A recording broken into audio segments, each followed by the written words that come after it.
Hello, I am Ravindra Kumar Meena, Assistant Professor Geography, and I welcome you all in this Indian Geography class. In this class video, we have understand Indian location and extent. Today, we are going to understand and define to Indian introduction part. पिछले last video में हमने भारत की स्थिति और विस्तार की चर्चा की थी। आज हम उसी क्रम में भारत का सामान्य परिचय की चर्चा करेंगे। सबसे पहले हम नॉमिकल्चर ऑफ इंडिया की चर्चा करते हैं कि भारत का जो नामकरण है किस प्रकार से हुआ है। तो प्राचीन काल में भारत के जो उत्तर में बसे हुए जो लोग थे उन्हें आर्य कहा गया और उनके आधार पर इस देश को आर्यावर्त नाम दिया गया। ऋग्वेद जो भारत का वेद है उसमें आर्यों का जो प्रभुत्व वाला क्षेत्र है उसे सप्त सैंधव कहा जाता है। और दूसरा जो पारसियों का प्रसिद्ध ग्रंथ है जैन अवस्था में भी सप्त सिंधु के स्थान पर यहाँ पे हप्त हिंदू का उल्लेख किया गया है, अर्थात उसका अपभ्रंश नाम था। सप्त सिंधु का अर्थ यहाँ पे 7 नदियों के देश से लिया गया है। पारसियों ने इसको सप्त की जगह हप्त यूँ कहा था कि एक्चुअली पारसी सै को है बोलते थे, सै को है नाम से संबोधित करते थे। तो इस प्रकार इसका नाम आर्यावर्त पड़ा, सप्त सिंधु पड़ा, 7 नदियों का देश इसे कहा जाने लगा।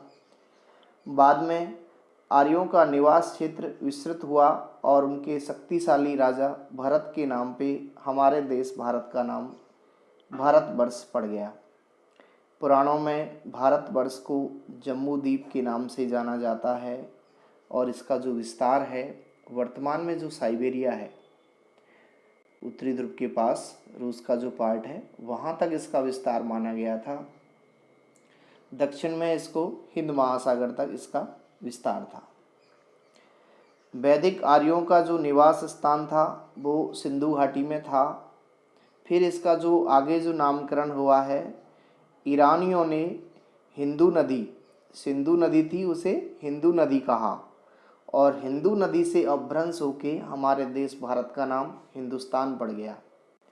उसके बाद यूनानियों और रोमवासियों ने भारत को इंडिया नाम दिया, क्योंकि एक्चुअली जिस प्रकार से पारसी सै को है संबोधित कर रहे थे, यूनानी सिंधु को इंडोस यानी वो सै को ई कह रहे थे और रोमवासी इस इंडोस को ही इंडस कह रहे थे। तो ये क्या हुआ है, अपभ्रंश हुआ है। इस प्रकार इंडिया शब्द सिंधु जिसे वो उन्होंने इंडस नदी कहा वहाँ से ये इंडिया उद्भव हुआ है। तो ये देन है यूनानी और रोमवासियों की। बाद में इंडिया को भारत और हिंदुस्तान का कहा जाने लगा और संविधान के अंदर हमारे देश का जो नाम है भारत या इंडिया है। और ख़ास बात एक ये भी है कि भारत के दक्षिण में जो महासागर है हिंद महासागर उसका नामकरण भी हमारे देश के इस नाम पर ही किया गया है। ये काफ़ी अद्भुत बात है कि किसी महासागर का नाम किसी देश के नाम पे हो। ये केवल एकमात्र उदाहरण है दुनिया में, हिंदुस्तान के नाम पे हिंद महासागर है। नेक्स्ट पार्ट में हम देखें कि जो पौराणिक जो स्थिति है द्वीपों में कि पुराणों में पृथ्वी को 7 द्वीपों में बांटा गया है। उसके अंदर अगर हम देखेंगे कि यहाँ पे है ये जम्मू द्वीप जो भारतवर्ष है, यहाँ जामुन के पेड़ों की अधिकता की वजह से इसे जम्मू द्वीप कहा गया है। दूसरा है ये प्लक्षद्वीप, एक है सालमली द्वीप, फिर है यहाँ पे ये कुशद्वीप, पुष्कर द्वीप, यहाँ पे सरोवर में कमलों का क्षेत्र है और ये है शकद्वीप। इस प्रकार से ये 7 द्वीप आपको नज़र आ रहे हैं। यहाँ पे सलमली को कहा है कि रेशमी सूती पेड़ों का ये क्षेत्र हुआ करता था। भारत के जो जम्मू द्वीप है उसे कहा गया है कि यहाँ पे जामुन के पेड़ों की अधिकता थी। इसके अलावा यहाँ पे एक द्वीप और है जिसे क्रॉस द्वीप कहा गया है जो भी अमेरिका का पार्ट है। इस तरीके से पौराणिक द्वीपों में भारत की स्थिति यहाँ पे आपको ये भारत नज़र आ रहा है। पौराणिक द्वीपों में एक्चुअली अभी जो द्वीप की परिभाषा है वर्तमान में भूगोल में हम पढ़ते हैं कि द्वीप किसे कहते हैं, कि जिसके चारों ओर पानी हो उसे द्वीप कहते हैं। लेकिन यहाँ पे आप इसको देखोगे तो इसमें नज़र आ रहा है कि द्वीप उसे कहा गया है जिसके दोनों ओर पानी हो, यानी जो वर्तमान में जैसे दोआब है कि दो नदियों का जो बीच का क्षेत्र होता है दोआब, उसका ही समानार्थी शब्द था पुराने समय में द्वीप, जिसके दोनों ओर, जिस भूखंड के दो ओर पानी हुआ करता था उसे प्राचीन काल में द्वीप कहते थे। तो इस प्रकार ये भारत की पौराणिक स्थिति, जिसके अंदर 7 द्वीप नज़र आ रहे हैं और भारतवर्ष में जम्मू द्वीप नज़र आ रहा है। नेक्स्ट है भारत का जो भौगोलिक स्वरूप है, evolution of the geographical feature, कि किस प्रकार से इंडिया के भौगोलिक स्वरूप का डेवलपमेंट हुआ। तो प्राचीन काल में जो पुराना समय था, पुराजीवी महाकल्प, उसके अंदर विश्व के सभी महाद्वीप एक साथ जुड़े हुए थे और वैगनर महोदय, जिन्होंने महाद्वीपीय विस्थापन सिद्धांत दिया है भौतिक भूगोल में, महत्वपूर्ण जो थ्योरी है उसमें कहा है कि ये सारे महाद्वीप एक पेंजिया के नाम से जाने जाते थे। भारतवर्ष में हम देखें कि भारत का जो भौगोलिक स्वरूप है उसका जो डेवलपमेंट हुआ है, इस पेंजिया का जो उत्तरी खंड था उसे अंगारा लैंड और दक्षिणी खंड को गोंडवाना लैंड के नाम से पेंजिया के जो भाग थे उन्हें वैगनर महोदय ने नामकरण किया था। और उनके मध्य में जब पेंजिया टूटा तो एक भू अभिनति बन गई, एक निचला क्षेत्र बन गया जिसे टैथिस भू अभिनति के नाम से जाना जाता था। फिर कालांतर में जुरासिक काल में फिर से पेंजिया का विखंडन हुआ और अंगारा लैंड और गोंडवाना लैंड के मध्य संपीड़न, यानी दोनों जो विशाल भूखंड थे एक दूसरे के करीब आए और बीच में जो टैथिस भू अभिनति थी उससे एक पर्वत के रूप में हिमालय का उद्भूत हुआ, अर्थात हिमालय की उत्पत्ति हुई। उसके बाद हिमालय के जो दूसरी तरफ का जो पार्ट है उसमें एक विशाल खाई बन गई, जहाँ पे हिमालय से आने वाली नदियाँ और भारत का जो दक्षिणी पार्ट है दक्कन का पठार, वहाँ से हजारों वर्षों तक नदियाँ अवसाद लाती रही, जमा होते रही और उससे उत्तर भारत के विशाल मैदानों की रचना हुई है। दक्षिण भारत का जो पठार है, दक्कन का जो पठार जिसे हम कहते हैं, क्रेटेशियन काल में यहाँ पे ज्वालामुखी का जो लावा था वो दरारी उद्भेदन से निकला, दरारों के रूप में, अर्थात विस्फोट नहीं हुआ और दरारों के रूप में निकल के इस भूखंड के ऊपर जमा हो गया। तो इस प्रकार दक्षिण भारत का दक्षिणी पठार है उसका निर्माण हुआ और उत्तर और दक्षिणी भारत और हिमालय, इस प्रकार भारत जो देश है उसकी रचना हुई आज से लगभग 10 लाख वर्ष पूर्व। धीरे धीरे यहाँ पे भू आकृति की परिवर्तन हुए जिससे प्राकृतिक घटक जो हैं इन्वायरमेंट की, वनस्पति और मृदा का विकास हुआ। उसके बाद क्लाइमेट का निर्धारण हुआ और हिमालय का जो डेवलपमेंट हुआ उसने यहाँ की जो जलवायु थी भारत की उसको प्रभावित किया, जिससे यहाँ की वनस्पति, मृदा और कृषि पर भी प्रभाव पड़ा। और इतने प्रभावों के बाद भारत एक विशाल भौगोलिक विविधता वाला देश बन गया। इस प्रकार भारत की भौगोलिक स्वरूप का डेवलपमेंट हुआ। नेक्स्ट पार्ट है कि भारत का जो राजनीतिक स्वरूप है उसका डेवलपमेंट कैसे हुआ। तो स्वतंत्रता प्राप्ति से पूर्व भारत का जो इतिहास है काफ़ी परिवर्तनशील रहा है, पर स्वतंत्रता के बाद देश में हुए जो परिवर्तन थे उनके बाद भारत का भौगोलिक, आर्थिक और सामाजिक स्वरूप बदला है।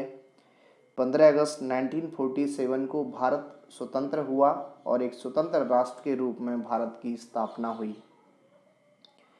उसके बाद भारत में 26 जनवरी 1950 को लोकतांत्रिक गणराज्य की स्थापना हुई, अर्थात भारत के अंदर गणतंत्र की स्थापना हुई, गणतंत्र को अपना लिया गया।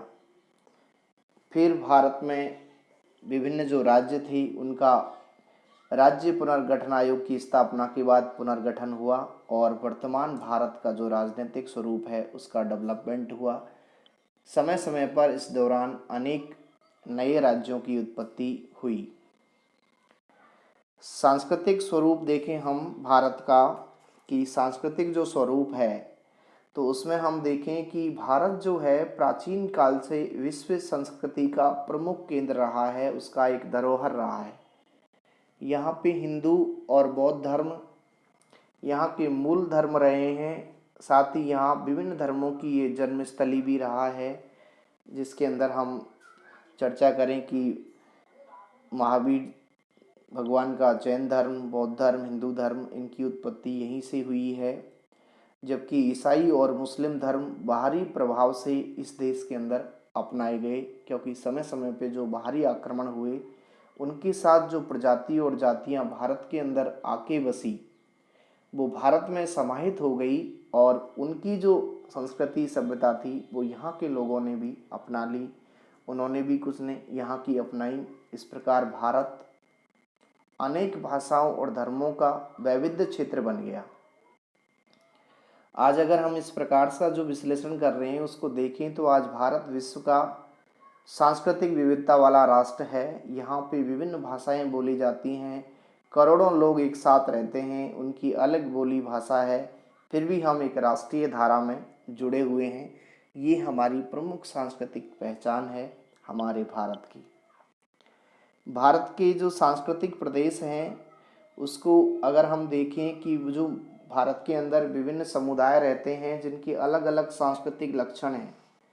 संस्कृति किसे कहते हैं? संस्कृति का मतलब है किसी क्षेत्र में निवास करने वाले लोगों की भाषा, धर्म, रीति रिवाज, उनके बसाव का जो प्रारूप है, उसके अंदर जो होमोजेनिटी सी पाई जाती है, समरूपता पाई जाती है, वो वहाँ पे उसकी संस्कृति कहलाती है और वह प्रदेश वो सांस्कृतिक प्रदेश कहलाता है।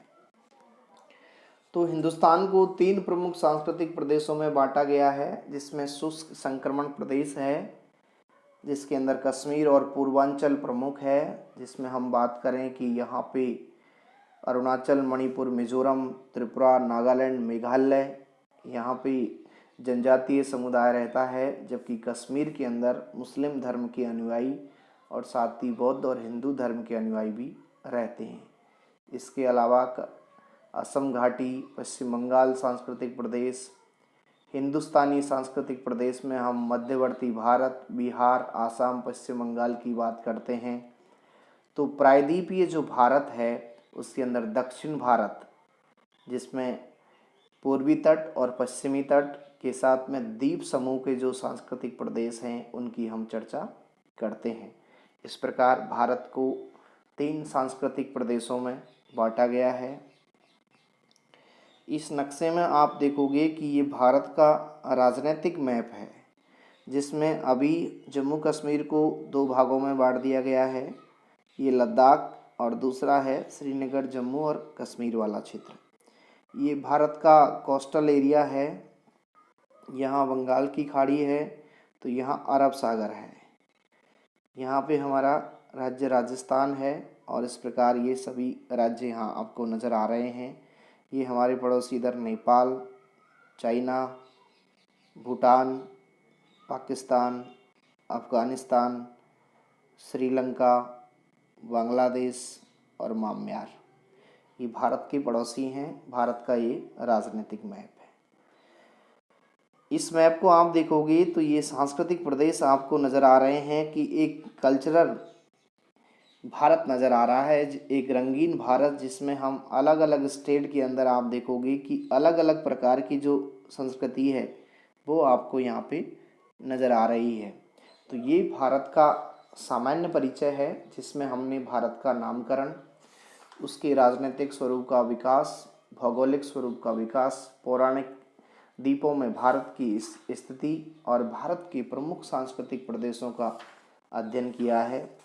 नेक्स्ट जो वीडियो का हमारा पार्ट होगा उसके अंदर हम दक्षिण एवं दक्षिणी पूर्वी एशिया के संदर्भ में जो भारत है उसका अध्ययन हम करेंगे कि India in the context of south and south east Asia, कि भारत दक्षिण एशिया के संदर्भ में कितना इम्पोर्टेंट है, कौन कौन से देशों के साथ इधर भारत का बॉर्डर संलग्न है और किस प्रकार की विविधता इस देश के अंदर पाई जाती है।